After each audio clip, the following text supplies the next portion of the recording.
The Road to Oz by FrankBaum. Chapter 10. Escaping the Soup Kettle.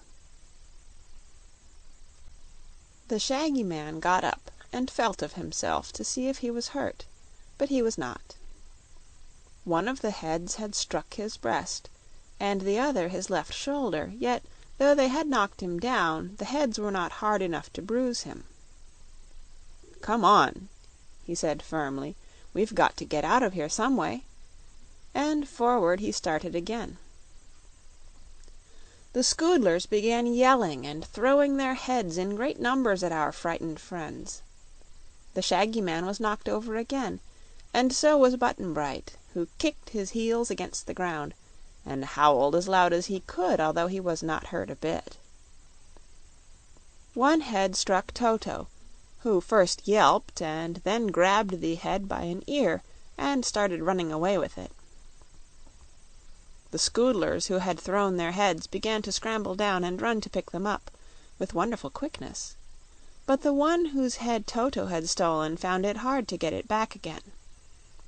The head couldn't see the body with either pair of its eyes, because the dog was in the way, so the headless Scoodler stumbled around over the rocks and tripped on them more than once in its effort to regain its top. Toto was trying to get outside the rocks and roll the head down the hill, but some of the other Scoodlers came to the rescue of their unfortunate comrade and pelted the dog with their own heads until he was obliged to drop his burden and hurry back to Dorothy. The little girl and the Rainbow's Daughter had both escaped the shower of heads, but they saw now that it would be useless to try to run away from the dreadful Scoodlers. "We may as well submit," declared the Shaggy Man in a rueful voice, as he got upon his feet again. He turned toward their foes and asked, "What do you want us to do?" "Come!" they cried in a triumphant chorus, and at once sprang from the rocks and surrounded their captives on all sides. One funny thing about the Scoodlers was they could walk in either direction, coming or going, without turning around, because they had two faces and, as Dorothy said, two front sides, and their feet were shaped like the letter T turned upside down. They moved with great rapidity, and there was something about their glittering eyes and contrasting colors and removable heads that inspired the poor prisoners with horror and made them long to escape. But the creatures led their captives away from the rocks and the road, down the hill by a side path, until they came before a low mountain of rock that looked like a huge bowl turned upside down. At the edge of this mountain was a deep gulf, so deep that when you looked into it there was nothing but blackness below.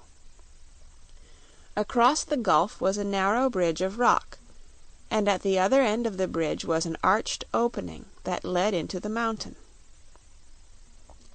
Over this bridge the Scoodlers led their prisoners, through the opening into the mountain, which they found to be an immense hollow dome lighted by several holes in the roof.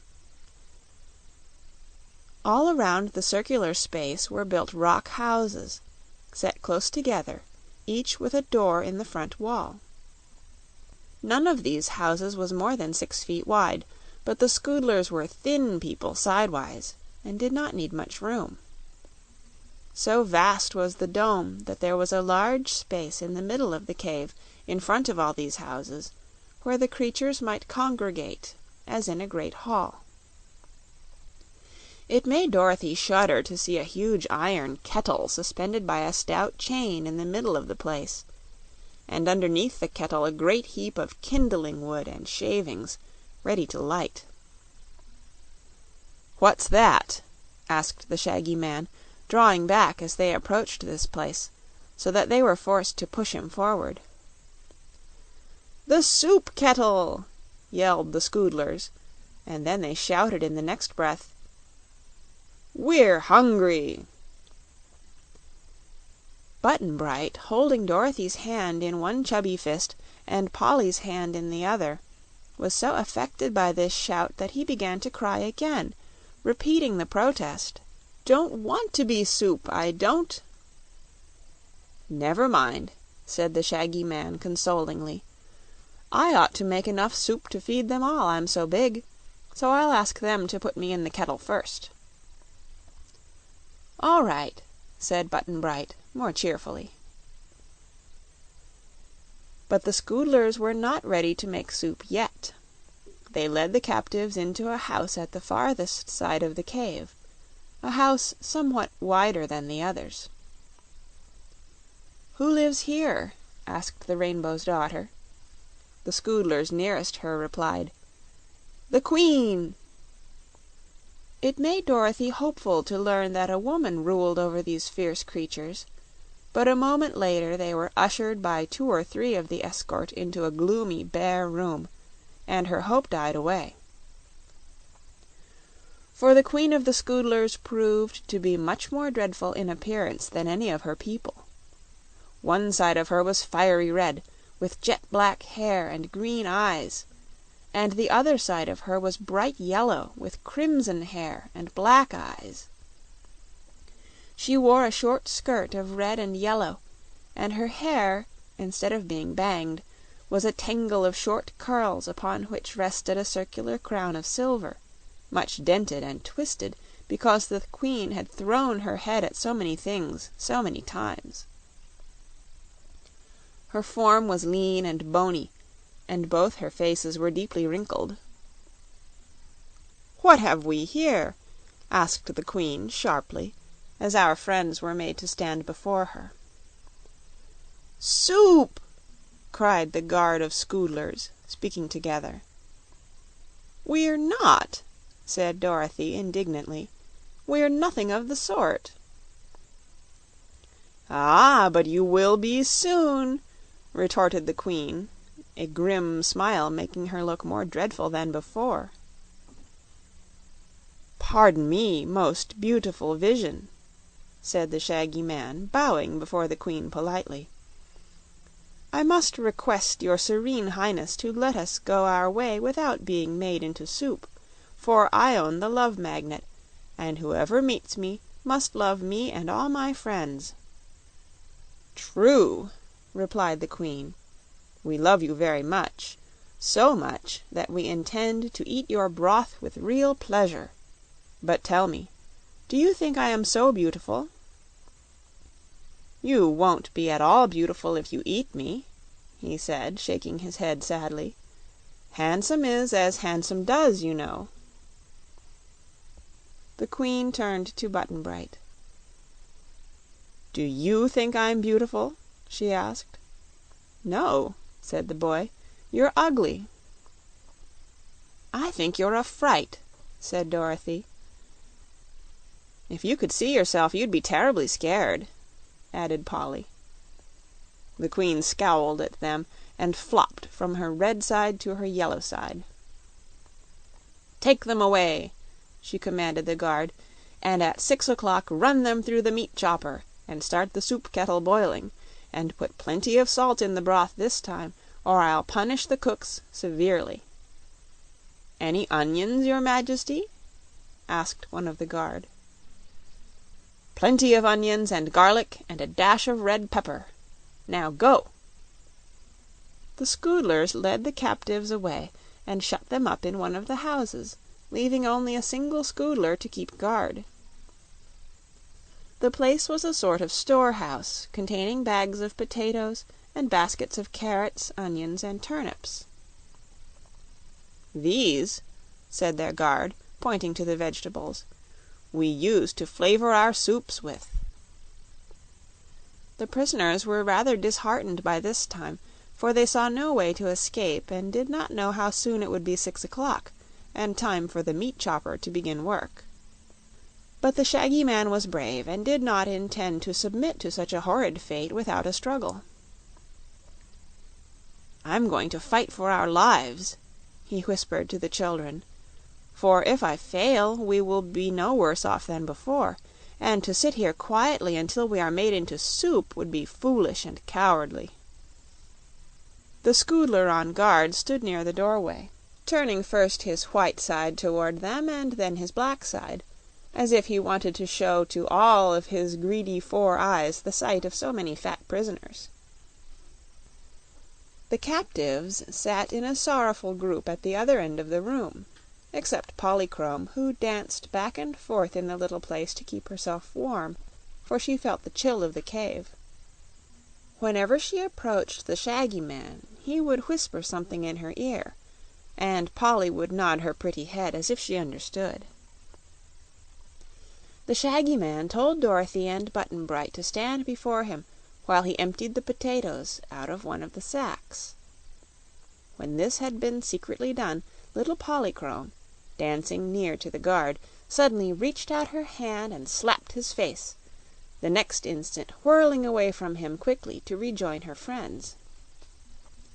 The angry Scoodler at once picked off his head and hurled it at the Rainbow's Daughter, but the Shaggy Man was expecting that and caught the head very neatly, putting it in the sack, which he tied at the mouth. The body of the guard, not having the eyes of its head to guide it, ran here and there in an aimless manner, and the Shaggy Man easily dodged it and opened the door. Fortunately, there was no one in the big cave at that moment, so he told Dorothy and Polly to run as fast as they could for the entrance and out across the narrow bridge. "I'll carry Button-Bright," he said, for he knew the little boy's legs were too short to run fast. Dorothy picked up Toto, and then seized Polly's hand and ran swiftly toward the entrance to the cave. The Shaggy Man perched Button-Bright on his shoulders and ran after them. They moved so quickly, and their escape was so wholly unexpected that they had almost reached the bridge, when one of the Scoodlers looked out of his house and saw them. The creature raised a shrill cry that brought all its fellows bounding out of the numerous doors, and at once they started in chase. Dorothy and Polly had reached the bridge and crossed it when the Scoodlers began throwing their heads. One of the queer missiles struck the Shaggy Man on his back and nearly knocked him over, but he was at the mouth of the cave now, so he set down Button-Bright and told the boy to run across the bridge to Dorothy. Then the Shaggy Man turned around and faced his enemies, standing just outside the opening, and as fast as they threw their heads at him he caught them and tossed them into the black gulf below. The headless bodies of the foremost Scoodlers kept the others from running close up, but they also threw their heads in an effort to stop the escaping prisoners. The Shaggy Man caught them all and sent them whirling down into the black gulf. Among them he noticed the crimson and yellow head of the Queen, and this he tossed after the others with right good will. Presently every Scoodler of the lot had thrown its head, and every head was down in the deep gulf, and now the helpless bodies of the creatures were mixed together in the cave and wriggling around in a vain attempt to discover what had become of their heads. The Shaggy Man laughed and walked across the bridge to rejoin his companions. "It's lucky I learned to play baseball when I was young," he remarked, "for I caught all those heads easily and never missed one. But come along, little ones. The Scoodlers will never bother us or anyone else any more." Button-Bright was still frightened and kept insisting, "I don't want to be soup," for the victory had been gained so suddenly that the boy could not realize they were free and safe. But the Shaggy Man assured him that all danger of their being made into soup was now past, as the Scoodlers would be unable to eat soup for some time to come. So now, anxious to get away from the horrid, gloomy cave as soon as possible, they hastened up the hillside and regained the road just beyond the place where they had first met the Scoodlers, and you may be sure they were glad to find their feet on the old familiar path again. End of Chapter 10.